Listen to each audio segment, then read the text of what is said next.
Praise the Lord. यसुम मसीह के जिंदा जलाली बाबरकत और पुर फजल नाम में फजल टेलीविजन देखने वाले तमाम नाज़रीन को मेरी तरफ से सलाम। मैं खुदा की खादमा आपकी होस्ट पास्टर सोनिया इमैनुअल हमेशा की तरह बेटर टुगेदर में दिल की गहराइयों से आपको वेलकम करती हूँ।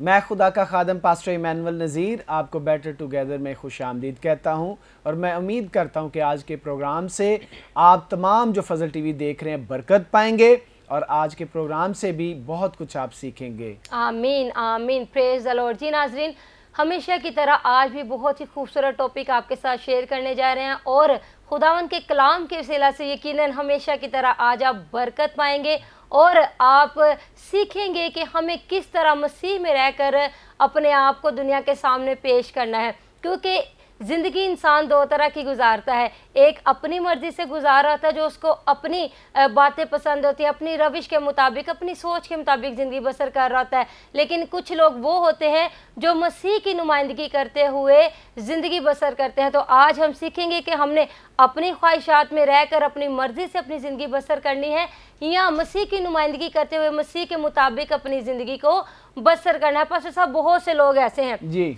जो मसीह तो करते हैं लेकिन वो मसीह की नुमाइंदगी नहीं कर रहे होते। अपने लफ्ज़ों से तो वो मसीह का नाम ले रहे होते हैं, अपने मुंह से तो इकरार कर रहे होते हैं मसीह का, लेकिन जब उनका उठना बैठना देखा जाए, उनकी रविशें देखी जाए, उनकी कुछ हरकत ऐसी है जो देखी जाए, तो फिर ऐसे लगता है कि ये वो लोग होते हैं जो मुंह से तो ए खुदा करते हैं लेकिन दिल उनके खुदा से दूर होते हैं। वो मसीह की नुमाइंदगी नहीं कर रहे होते। एक मसीह का नाम लेना डिफरेंट बात है और मसीह की नुमाइंदगी करना और बात है। तो कुछ लोग समझते हैं कि शायद हम मसीह का नाम ही ले रहे हैं तो हम मसीह की नुमाइंदगी कर रहे हैं, हम सिर्फ चर्च ही जा रहे हैं तो हम मसीह की नुमाइंदगी कर रहे हैं, या हम गीत गा रहे हैं तो हम मसीह की नुमाइंदगी कर रहे हैं। सिर्फ चर्च जाना मसीह की नुमाइंदगी नहीं होता, सिर्फ मसीह का नाम लेना अपनी ज़ुबान से ये मसीह की नुमाइंदगी नहीं होती, बल्कि आपका उठना बैठना ऐसा हो कि उसमें मसीह नज़र आए, आपकी गुफ्तगू ऐसी हो कि उसमें मसीह नज़र आए, आप बात करें तो ऐसी बात हो कि उसमें मसीह नज़र आए, आपका चाल चलन ऐसा हो कि उसमें मसीह नज़र आए, आप जहाँ से गुजर जाए आपके गुजरने से लोग समझ जाए कि ये मसीह का बेटा है, मसीह की बेटी है। लेकिन बाज़ लोग ऐसे होते हैं जो मसीह तो कर रहे होते हैं लेकिन उनका उठना बैठना मसीह के मुताबिक नहीं होता, उनका चाल चलन मसीह के मुताबिक नहीं होता। जी बिल्कुल, आप सही कह रहे हैं। और मैं ये समझता हूँ कि ये ख़ानदानों में जो है सबसे पहले ख़ानदानों में ये कमज़ोरी पाई जाती है, क्योंकि जब औलाद खुदा देता है, बच्चे बढ़ते हैं, परवरिश पाते हैं, जिस तरह वो दुनिया की बहुत सारी चीज़ों की माँ बाप फ़िक्र करते हैं, और उसी तरह मैं समझता हूँ कि खुदा की तालीम, खुदा के कलाम के मुताबिक बच्चों को सिखाना, बताना, उनकी रहनुमाई करना, ये माँ बाप का फ़र्ज़ है। ये ख़ानदान में जो बड़े हैं उन पर लागू है कि उन्होंने किस तरह जो है, किस राह पर जो है, किस ट्रैक पर अपने बच्चों की जो है वो परवरिश करनी है, उनको सिखाना है, उनको चलने का बताना है। तो खाली ये कहलाना कि मेरा ख़ानदान मसीह ख़ानदान है, मैं मसीह ख़ानदान में पैदा हुआ हूँ, मैं मसीह के साथ चलता हूँ, ये कहना काफ़ी नहीं है। मसीह को अमली ज़िंदगी पसंद है, जो अमल करने वाले हैं। इसीलिए कलाम पाक में लिखा हुआ है कि इस नबूवत की किताब को पढ़ने वाला, सुनने वाले और इस पर अमल करने वाले मुबारक लोग हैं। पास्टर साहब, हमारे बहुत से मसीही बहन भाई ऐसे हैं जो नॉमिनल क्रिश्चियन के तौर पर अपनी लाइफ को स्पेंड कर रहे हैं, और नॉमिनल क्रिश्चियन होना और बोर्न अगेन क्रिश्चियन होने में बहुत ज्यादा फर्क होता है। नॉमिनल क्रिश्चियन जो होते हैं वो कभी मसीह की नुमाइंदगी नहीं कर सकते, वो कभी मसीह को प्रेजेंट नहीं कर सकते किसी भी जगह पे, लेकिन जो बोर्न अगेन क्रिश्चियन होंगे वही मसीह की नुमाइंदगी करेंगे, वही मसीह के एलची एम्बेसडर बन के हर जगह पर मसीह की नुमाइंदगी करेंगे।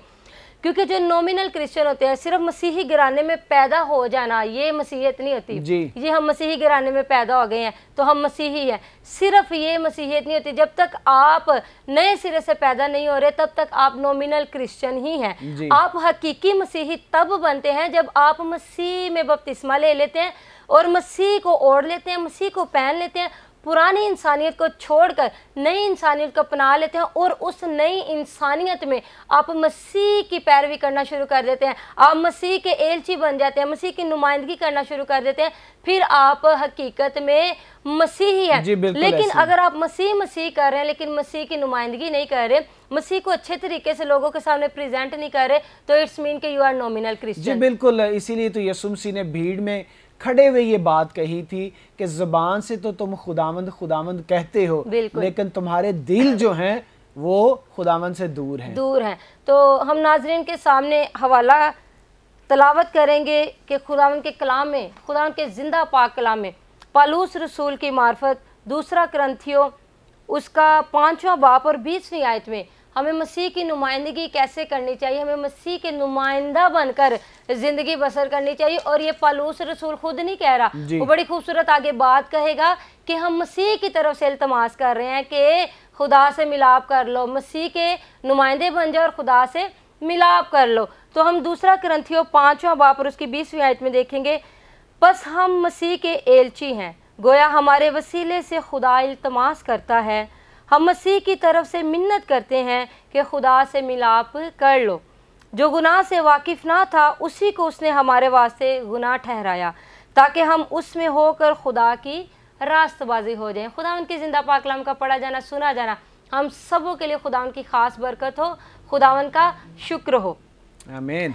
नाज़रीन, यहाँ पर कुरिन्थियों की कलीसिया को पौलुस रसूल जब खत लिख रहा है तो बड़ी खूबसूरत बात कह रहा है कि हम सब क्या है, मसीह के एलची है। और ये सिर्फ कुरिन्थस की कलीसिया को नहीं बल्कि ये आज की कलीसिया के लिए भी है, क्योंकि जिंदा पाक कलाम जो है वो नस्लों के लिए है। ये नहीं है कि जो हमारे बाप दादा गुजर गए उनके लिए कलाम था और अब हम अमल नहीं भी करेंगे तो कोई बात नहीं, क्योंकि कलाम बाप दादा के लिए था। ये कलाम हर एक नस्ल के लिए, जो बाप दादा हमारे गुजर चुके हैं ये उनके लिए भी था, ये जो अभी नस्ल चल रही है ये कलाम उनके लिए भी है, और हमारे बाद जो नस्ल आएगी बल्कि नस्लें आएंगी ये कलाम उन सब के लिए। और जब तक मसीह आ नहीं जाता ये कलाम हर एक कौम के लिए, हर एक कबीले के लिए, हर एक उम्मत के लिए है, हर एक शख्स के लिए है, हर एक ख़ानदान के लिए है। और पौलुस रसूल यहाँ पर बड़ी खूबसूरती से कह रहा है कि हम सब क्या है, मसीह के एलची हैं। और एलची का मतलब है पास्टर साहब अम्बेसिडर जी। अगर हम पाकिस्तान की एम्बेसी में जाते हैं तो अगर हमने अमेरिका ट्रैवल करना है, अमेरिका के मुल्क में जाना है, तो हम देखेंगे कि पाकिस्तान की एम्बेसी में एक एजेंट अमेरिका का बैठा होता है जो कि अमेरिका की नुमाइंदगी कर रहा होता है, और उस एजेंट का सारा खर्चा जो है हुकूमत ने अपने ऊपर लिया होता है। क्यों लिया होता है? क्योंकि वो हुकूमत की नुमाइंदगी कर रहा होता है। वो एजेंट बताएगा कि अमेरिका ऐसी कंट्री है, इतने वहाँ पर जो है सूबे हैं, इतनी वहाँ पर जो सिटीज़ हैं, इतने विलेजेस हैं, वहाँ पर ऐसा कारोबार है, वहाँ पर ऐसे रूल्स रेगुलेशंस हैं। वो सारा कुछ अमेरिका के बारे में वो एजेंट बताएगा, वो एम्बेसडर बताएगा और नुमाइंदगी करेगा हुकूमत की। तो हुकूमत क्या करती है, उस एम्बेसडर की सुई से लेकर हवाई जहाज तक का खर्चा जो है हुकूमत पे करती है जी। उसने सिर्फ नुमाइंदगी करनी है, उसकी फिक्रें जो हुकूमत ले लेती है, उसको अपने फैमिली की, अपने घर की, अपने ट्रैवल की कोई फिक्र नहीं होती। उसको पता है मैं जिसकी नुमाइंदगी कर रहा हूँ, जिस हुकूमत की, वो हुकूमत जाने और जो मेरे खर्चे हैं वो हुकूमत खुद ही पे करेगी। इसी तरह पौलुस रसूल कह रहे हैं कि हम भी मसीह के एलची बन जाए। हम मसीह के एलची बनते नहीं हैं, लेकिन हम चाहते हैं कि मसीह हमें ये भी दे दे, मसीह हमें वो भी दे दे, मसीह हमें घर भी दे दे, मसीह हमें गाड़ी भी दे दे, मसीह हमें शोहरत भी दे दे, मसीह हमें ये भी दे दे, वो भी दे दे। लेकिन ये सब कुछ करने के लिए, सब कुछ पाने के लिए, उससे पहले हमें एम्बेसडर बनने की जरूरत है। जी बिल्कुल। हमारा उठना बैठना ऐसा होना चाहिए कि हमारे सामने जो शख्स है उसको पता चल जाए कि ये मसीह का एलची है। जी बिल्कुल ऐसे ही। और सिर्फ उठने बैठने से नहीं कि हमने दिखाना। बाज लोग ऐसे होते हैं कि उन्होंने ऐसा लिबादा ओढ़ा होता है कि वो उठना बैठना उन्होंने ऐसा अपना बनाया होता है कि लोग समझते हैं कि शायद ये मसीह का बड़ा वफादार है, लेकिन उसके अंदर उसके कुछ और होता है। अंदर उसके कदूरत होती है, हसद होती है, नफरत होती है, लालच होती है। ऐसे मसीही नहीं हमने बना। हमारा बातिन भी क्लियर होना चाहिए और हमारा ज़ाहिरी तौर पर भी क्लियर होना चाहिए। इसीलिए पौलुस जो है यहाँ पर बड़ी अच्छी बात करता है और वो ये कहता है कि हम मसीह में खुदा के साथ मिलाप कर लें। बिल्कुल। और वो कह रहे हैं कि हम मसीह की तरफ से इल्तमास करते हैं। ये नहीं वो कह रहा कि मेरी तरफ से है, पतरस की तरफ से हाँ है, यूहन्ना की तरफ से, या किसी और रसूल की तरफ से। वो कह रहा है कि मसीह की तरफ से हम इल्तमास कर रहे हैं। जी बिल्कुल। और अगर मसीह की तरफ से हम जो है खुदावंद की तरफ से लोगों को कुछ समझाते हैं, बताते हैं, सिखाते हैं, तो बहुत सारे लोग जो हैं वो उस बात पर जो है गौर ही नहीं करते, गौर व फिक्र ही नहीं करते।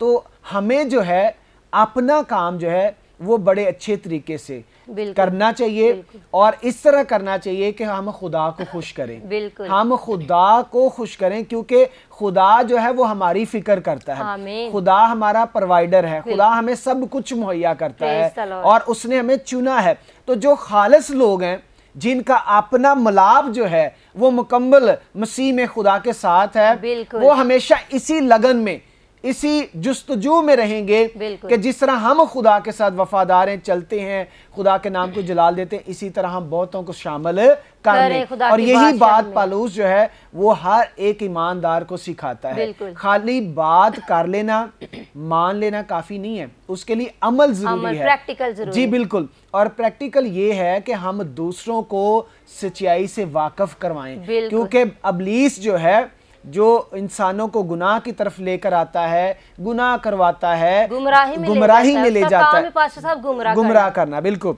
तो हमने क्या करना है, हमने जो खुदा की सच्ची बातें हैं, खुदा का सच्चा कलाम है, खुदा के सच्चे हुक्म हैं, जो हर एक इंसान जब कबूल करता है तो उसके अंदर से गुनाह बदी ख़त्म हो जाती है, और खुदा का सच्चा कलाम जब वो अपने अंदर ले लेता है तो इसका मतलब वो सच्चाई से वाकिफ़ हो गया। और खुदा का कलाम ये कहता है कि जो शख्स सच्चाई से वाकिफ़ होगा, सच्चाई उसे आज़ाद करेगी। किससे? गुनाह से, बिल्कुल, इब्लीस से, जो बंधन जो उसके हैं उससे, गुलामी से आज़ाद करवाएगा।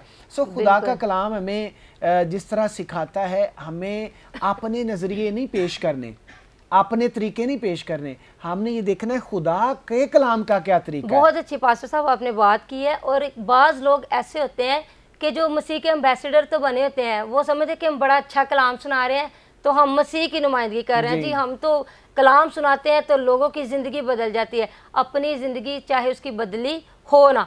अच्छा कलाम सुनाना सिर्फ मसीह की नुमाइंदगी करना नहीं होता। अगर आप अच्छा कलाम सुना रहे हैं, अच्छा प्रीच कर रहे हैं, अच्छा टीच कर रहे हैं, अच्छी वर्शिप कर रहे हैं, तो आपका करैक्टर भी अच्छा होना चाहिए, आपका करैक्टर भी क्लियर होना चाहिए। और अगर आपका करैक्टर ठीक नहीं है, आप गा बड़ा अच्छा रहे हैं, आप प्रीच बड़ा अच्छा कर रहे हैं, आप टीच बड़ा अच्छा कर रहे हैं, तो ये नुमाइंदगी नहीं। जी बिल्कुल। नुमाइंदगी हमेशा आपके करैक्टर से होती है मसीह की, क्योंकि कलाम फरमा रहा है कि जो गुनाह से वाकिफ ना था उसी को उसने हमारे वास्ते गुनाह ठहराया, ताकि हम उसमें होकर खुदा की रास्तबाजी हो जाएं। वो देखिए उसके अंदर गुनाह भी नहीं था, वो गुनाह से वाकिफ भी नहीं था, उसको पता भी नहीं था गुनाह क्या है। जी लोगों को गुनाह करते वो देखता था जरूर, लेकिन खुद उसका तजर्बा नहीं था मसीह का कि गुनाह करना कैसे है। और लेकिन मसीह यीशु ने क्या किया कि हमारे गुनाहों को अपने ऊपर ले लिया और खुद गुनाहगार हो गया, ताकि हम खुदा में रास्तबाज ठहराए। ऐसे बिल्कुल। तो अगर वो देखें, वो अपने करैक्टर की भी नुमाइंदगी कर रहा है मसीह, क्योंकि मसीह ने किसका एम्बेसडर मसीह बना था? बाप का। जिस तरह मसीह बाप का एम्बेसडर बन गया है, उसी तरह हमें चाहिए कि हम मसीह के एम्बेसडर बन जाए। उसने बाप के एम्बेसडर बन के बाप की कैसे नुमाइंदगी की? उसने बाप की किसी बात को मिट्टी में नहीं मिलने दिया। बाप जो जो कहता रहा वो करता रहा, उसने अपने करैक्टर पर आंच नहीं आने दी। लोग उस पर बड़े तोहमतें लगाते थे, लेकिन उसने अपने करैक्टर से साबित किया कि जो तुम कह रहे हो वो सब कुछ फजूल है। उसने अपने किरदार से, अपनी गुफ्तगू से, अपनी बाबरकत बातों से साबित किया कि मैं बाप की नुमाइंदगी कर रहा हूँ। जिस तरह बाप पाक है उसी तरह मैं भी पाक हूँ, जिस तरह मेरा भेजने वाला पाक है उसी तरह मैं भी पाक हूँ। और वो चाहता है कि जिस तरह मैं पाक हूँ, जो मेरे वसीला से बाप के फर्जंद बन गए, वो भी सारे के सारे पाप। जी बिल्कुल बिल्कुल, बड़ी अच्छी आपने बात कही है। और उसने भीड़ में खड़े होकर ये बात कही, अलानिया बात कही कि तुम में ऐसा कौन है जो मुझ में गुनाह साबित करे। ऐसे लोग भी थे जो कमजोरी ढूंढ रहे थे, बिल्कुल गुनाह को ढूंढ रहे थे। किसके अंदर से? मसीह के अंदर से। तो मसीह ने जब फील किया, उनके ज़हनों को पढ़ा, उनके दिलों में देखा, तो उसने कह ही दिया कि तुम में ऐसा कौन शख्स है जो मुझ में गुनाह साबित करे। कोई नहीं कर सका, कोई भी, क्योंकि उसमें था ही नहीं कितना बढ़ चढ़ कर उससे क्वेश्चन पूछे थे, अच्छा हमें ये बता यूहन्ना का बपतिस्मा आसमान की तरफ से था कि जमीन की तरफ से, कैसे कैसे क्वेश्चन पूछे थे, हमें तो अपने आने का निशान बता। यीशु मसीह ने उनसे बड़ी प्यारी बात कही थी कि कोई निकम्मी बात तुम्हारे मुंह से ना निकले। जी बिल्कुल, दरख्त अपने फलों से पहचाना जाता है। ज़बूर में दाऊद ये कहता है कि जो काम मैं नहीं जानता, जो काम मैंने नहीं किए, लोग उनके बारे में मुझसे पूछते हैं। वो बातें जो मेरी जिंदगी में थी ही नहीं। बिल्कुल। और मुखालफ जो हैं, मुखालफत करने वाले, वो बातें मुझसे पूछते हैं, उनका चर्चा और जिक्र मेरे सामने रखते हैं कि तुमने ये किया है, तुमने ये देखा है, तुम्हारी ज़िंदगी में ये अमल हुआ है। तो आज भी लोग ऐसे हैं कि जो काम आपने नहीं किए वे आप पर वो तोहमतें लगाएंगे, आपको उसका गुनाहगार ठहराएंगे, लेकिन आपने लोगों को नहीं देखना, आपने मसीह को देखना, आपने जिंदा खुदा को देखना। इसीलिए तो बड़े प्यारी उसने बात की, उसने कि जो काम मैं कर रहा हूँ वो करता रहूंगा ताकि मौका ढूंढने वालों को मौका ना दूं, क्योंकि वो क्या काम कर रहा था, वो खुशखबरी को फैला रहा था, वो मसीह की नुमाइंदगी कर रहा था और उसका उठना बैठना मसीह था। उसने तो खुद कह दिया कि मेरे लिए जीना मसीह और मरना मेरे लिए नफा है। क्यों वो ये बात इतनी बड़ी कह रहा है कि जीना मसीह और मरना नफा है? हालांकि लोग समझते हैं कि जीना जो है वो नफा होता है। जब तक आप जिंदा हैं तब तक आपके लिए नफा है, तक क्योंकि दुनिया में रहकर जितनी दौलत है कमा लो, जितनी शोहरत है कमा लो, जो करना कर लो, जब तक ये दुनिया में हम है तब तक नफा ही नफा है। लेकिन वो मरने के बाद नफे की बात कर रहा है। क्यों कह रहा है? क्योंकि वो कह रहा है कि जीना मसीह है, जिसकी मैं नुमाइंदगी कर रहा हूँ, जिसका मैं एलची हूँ, जिसका मैं एम्बेसडर हूँ, जिसको मैं प्रेजेंट कर रहा हूँ, जिसके लिए मैं जी रहा हूँ। और मरना मेरे लिए इसीलिए नफा है, फायदामंद है कि जिसके लिए अब जी रहा हूँ, मरने के बाद उसको रूबरू देखूंगा, मरने के बाद उसको रूबरू में मिलूंगा, इसलिए मेरे लिए नफा है मरना। वो कह रहा है जीना मेरे लिए नफा नहीं है, जीना मेरे लिए मसीह है, जिस उसकी मैं नुमाइंदगी करता जाऊंगा और मौका ढूंढने वालों को मौका नहीं दूंगा, कभी मसीह का इनकार नहीं करूंगा, ताकि जो मौका ढूंढ रहे हैं वो ये ना कहे कि पलूस से बड़ा यसु यसु करदा सी, अज वेखे पलूस उथे खलो के फलाने बंदे दे नाल काम कर रहा सी, पलूस फलाने बंदे ने गल कर। वो कहता मैं मौका ढूंढने वालों को मौका देना ही नहीं है, जो मैं कर रहा हूँ नुमाइंदगी करूँ, मैंने करी जानी है। मैं आज ये समझता हूँ कि भी हम में से बहुत सारे ऐसे लोग हैं कि जिनको मसीह ने बुलाया, मसीह ने उनको चुना, मसीह ने उनको खिदमत सौंपी, लेकिन वो अपने नफ़े के लिए, अपने फ़ायदे के लिए जो है वो जो खिदमत सौंपी गई है, खिदमत दी गई है, उसको पायदारी से नहीं कर रहे, ईमानदारी से नहीं कर रहे। और इसीलिए पालूस जो है वो ये जोर देता है कि हमें जो काम सौंपा गया है मसीह यीशु में, हमने उसको करना है और वफादारी से करना। वो अपनी बात भी करता है और खिदमत करने वालों की भी बात करता है, और वो अपने ख़ानदान की भी फिक्र करता है, वो दूसरे जो ख़ानदान है उनकी भी फिक्र करता है कि किस तरह हमने मिलकर यीशु के नाम को जलाल देना। पलूस के अगर खतूत पढ़े जाएं तो उसमें कहीं भी उसने अपनी तारीफ नहीं की हुई। वो जहाँ भी बात करता है वो मसीह की, जी बिल्कुल ऐसे, कोई उसकी अपनी जाती भी जिंदगी की बात होती थी वो उसमें भी मसीह निकाल के नाम को जलाल देता है। वो कहता है कि सिर्फ मसीह मसीह नजर आए, मैं नजर ना हूँ। कितनी उसने खूबसूरत, कितनी बड़ी बात कह दी कि आज हर एक खादम को वो बात समझने की जरूरत है, हर एक ईमानदार को समझने की जरूरत है। उसने कहा कि गुनाहगारों में सबसे बड़ा गुनहगार मैं हूँ और रसूलों में सबसे छोटा रसूल मैं हूँ।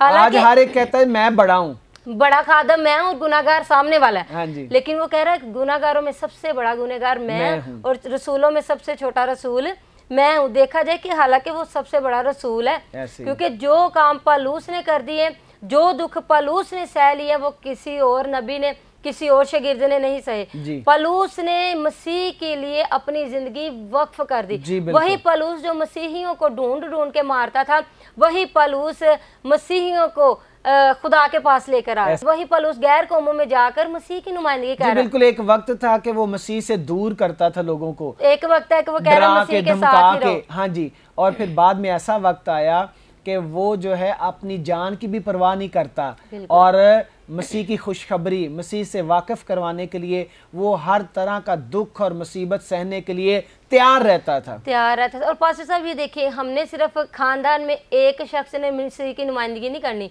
ये पूरे खानदान पर डिपेंड करता है। पूरे खानदान का फर्ज है, खानदान का बुजुर्ग से लेकर छोटे बच्चे तक, आप सब पर ये लागू है, ये फर्ज है कि आपने मसीह की नुमाइंदगी करनी है। ये नहीं है कि घर का एक शख्स पास्टर बन गया तो बाकी जो मर्जी लोग करी जाएं।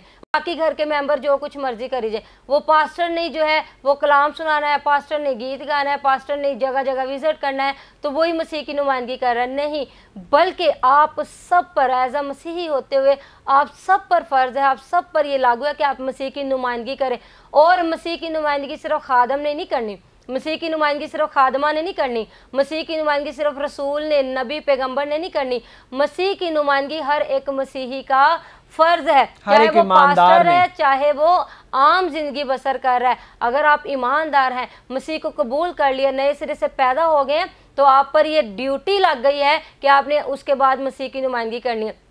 बहुत से लोग ऐसे होते हैं बपतिस्मा तो ले लेते हैं, मसीह को कबूल तो कर लेते हैं, लेकिन उसके बाद मसीह के क्लोज आने के बजाय मसीह से दूर होते जाते हैं। सिर्फ बपतिस्मा ले लेना ये तो एक रस्म है, आप बपतिस्मा लेते हैं, वो बपतिस्मा आपको निजात नहीं देता, निजात मसीह को कबूल करने से मिलती है, बपतिस्मा मसीह के साथ चलने से मिलती है। बपतिस्मा सिर्फ एक ऐलान होता है मसीह को कबूल करने का, बपतिस्मा निजात नहीं देता। बहुत से लोग समझते हैं बपतिस्मा ले लिया हूँ निजात मिल गया, बादशाही से जावांगे, ये गलत सोच है आपकी। बपतिस्मे ने कभी आपको बादशाही में लेके नहीं जाना, बपतिस्मा सिर्फ एक अलामत है ईमानदारी की, और इस बात की अलामत है बपतिस्मा जब आप लेते हैं तो आप ऐलान करते हैं कि मैंने मसीह को कबूल कर लिया। नजात सिर्फ मसीह के नाम से मिलती है, नजात सिर्फ मसीह को कबूल करने से मिलती है, नजात सिर्फ मसीह की नुमाइंदगी करने से मिलती है। तो अगर आप बपतिस्मा याफ्ता हैं तो सिर्फ खुश होकर बैठे ना रहें, असी बपतिस्मा ले लिया जी बादशाही च साडा जगह है, ऐसी बात नहीं है। आप बपतिस्मा ले लें, लेकिन अगर आप मसीह की नुमाइंदगी नहीं कर रहे तो ये जो रस्म आपने अदा की ये भी आपके लिए फजूल है। मसीह की नुमाइंदगी करें, हमेशा सच्चाई पर खड़े रहें, सच बोलते रहें, झूठ जितना मर्जी तेजी से भाग रहा हो लेकिन मंजिल पर हमेशा सच ही पहुंचता है। आप सच्चाई पर कायम रहे। बाज़ औक़ात सच्चे इंसान को नुकसान भी उठाना पड़ता है, लेकिन वो वक्ती नुकसान होता है, वो वक्ती तौर पर थोड़ी सी बेइज्जती होती है, लेकिन सच्चा इंसान हमेशा खुदा की तरफ से सरफराजी पाता है, और झूठा शख्स हमेशा कहीं ना कहीं किसी ना किसी पॉइंट में पकड़ा ही जाता है। तो बजाय झूठ बोलें, फ्रेब करें, ये करें, वो करें, खुदा की नज़र में भी गिरते जाएं, दूसरों की नज़रों में भी गिरें, तो आप मसीह की नुमाइंदगी करें। मसीह हमेशा सच बोलता था, मसीह हमेशा दूसरों की भलाई चाहता था, मसीह हमेशा दूसरों की कदर करता था, मसीह हमेशा इंसान को इंसान समझता था। आज पास्टर साहब एक इंसान दूसरे इंसान को कुछ समझता ही नहीं जी। कलाम हमें कह रहा है कि एक दूसरे को अपने से बेहतर जानो, लेकिन इंसान क्या कह रहा है मेरे तो बेहतर कोई है ही जी। क्यों पास्टर साहब दुनिया में बरकतें नहीं है, क्यों खानदान में बरकतें नहीं है? क्योंकि कलाम फरमा रहा है कि एक दूसरे को अपने से बेहतर जानो, लेकिन हम कह रहे हैं कि मुझसे बेहतर कोई है ही, जो मैं कर सकता हूँ ये कर नहीं सकता। बरकतें ना मिलने की वजह ये है कि हर कोई जो है ये चाहता है कि मैं ज्यादा इज्जत के लायक हूँ, बिल्कुल, मैं ज्यादा अफजल हूँ, मैं ज्यादा बेहतर हूँ। तो जब हम अपनी बेहतरी ही चाहते हैं और अपने आप को ही बेहतर बनाते हैं, बिल्कुल, दूसरे की फिक्र नहीं करते, तो फिर जो है बरकत नहीं रहती, बिल्कुल, फिर तरक्की जिंदगी से खत्म हो जाती है। बिल्कुल ऐसा ही है। तो नाज़रीन, मेरा ईमान है आज की गुफ्तगू से आपने यकीनन बरकत पाई होगी, और आज जितने मेरे प्यारे भाई नौजवान देख रहे हैं, आप मसीह की नुमाइंदगी करना शुरू कर दें। नौजवान जो मेरी बहनें देख रही हैं, आप मसीह की नुमाइंदगी करना शुरू कर दें। बुजुर्ग, बच्चे, हर एक फैमिली मेंबर, मियाँ बीवी का ये फ़र्ज़ है कि मसीह की नुमाइंदगी करे, अपने चाल चलन से, अपनी गुफ्तगू से, अपनी बातों से, अपने उठने बैठने से, हर तरह से मसीह की नुमाइंदगी करें, ताकि आपकी जो परेशानियां हैं वो मसीह ले ले। जिस तरह एम्बेसडर का खर्चा हुकूमत उठा लेती है, इसी तरह आप जब मसीह के एम्बेसडर बन जाएंगे तो आपकी फ़िक्रें मसीह ले लेगा। आपका खाना पीना, पहनना ओढ़ना ये मसीह के पास फिक्र होगी। आपने सिर्फ उसकी नुमाइंदगी करनी है, देता वो आपको खुद ब खुद जाएगा। तो खुदावन को कबूल करें, यीशु को कबूल करें, सिर्फ बपतिस्मे पर ना रहें, बल्कि मसीह के एम्बेसडर बनकर उसकी नुमाइंदगी करना शुरू कर दें। यकीनन आज आपने बरकत पाई होगी। मिलेंगे नेक्स्ट एपिसोड में नई गुफ्तगू के साथ, नए टॉपिक के साथ। तब तक के लिए अपना बहुत ज़्यादा ख्याल रखिएगा। आप देख रहे हैं फजल टेलीविजन, फजल टेलीविजन पे देख रहे हैं show better together. Keep watching Fazal television. God bless you all.